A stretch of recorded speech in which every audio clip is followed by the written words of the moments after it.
Pour cet exercice, si vous avez bien regardé le cours comme je vous l'ai demandé, vous avez pu voir que, en fonction des calculs qu'on a à faire, certaines expressions sont plus rapides que d'autres. Dans le cours, c'était la forme, pour l'exemple du cours, c'était la forme réduite, qui était beaucoup plus intéressante que la forme initiale.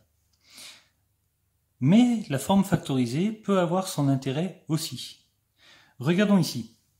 On nous demande parmi les trois écritures, quelle est celle qui permet d'arriver au résultat avec le moins d'opérations possible.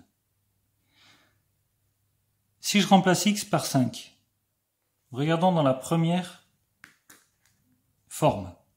Si je remplace x par 5, 5 moins 5, ça fait 0, donc ça disparaît. Par contre, ici, j'ai 8 fois 5, donc 5 moins 5, c'est même pas la peine d'y calculer, il y a une soustraction, c'est tout. Là, j'ai 8 fois 5 moins 40. Donc 8 fois 5, 40, moins 40, ça va me faire 0. Ok. Si j'ai ici la forme développée réduite, j'ai 5 au carré qu'il faut que je calcule, moins 2 fois 5 qu'il faut que je calcule, moins 15. Ça va faire beaucoup de calculs. Si je regarde la forme factorisée, x moins 5, ça fait 0, et 5, c'est lorsque je remplace x par 5, et 5 plus 3, en fait je m'en moque complètement, puisque j'ai une multiplication.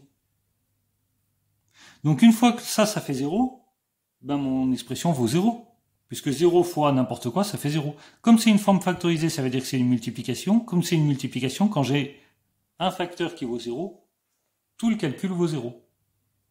Donc celle qui va me permettre d'avoir le moins d'opérations, ça va être la forme factorisée. Parce que 5 moins 5, ça va me faire 0. Regardons pour x égale 0. Pour x égale 0, si je prends la forme factorisée, parce que je me dis c'était plus intéressant pour 5, donc je vais regarder pour 0. 0 moins 5, ça fait moins 5, fois 0 plus 3, ça fait 3. Il faut donc que je calcule moins 5 plus 3. Si je regarde la forme développée réduite, x vaut 0, ça disparaît. X vaut 0, ça disparaît. Bon, mais ça fait moins 15. Clairement, ça va être la forme réduite pour x égale 0. Parce que ça va me donner directement, toutes les termes en x disparaissent, il me reste le terme constant, le terme sans x, moins 15. Donc il n'y a même pas d'opération en fait, pratiquement pas. Et enfin, pour x égale moins 3, je regarde la forme factorisée. Moins 3 plus 3, ça fait 0. Donc le résultat vaut 0. C'est la forme factorisée encore, comme pour le 5, qui va être plus intéressante. Voilà comment on pourrait rédiger. Pour x égale 5 ou x égale moins 3, la forme factorisée permet d'avoir rapidement le résultat, car l'un des deux facteurs vaut 0.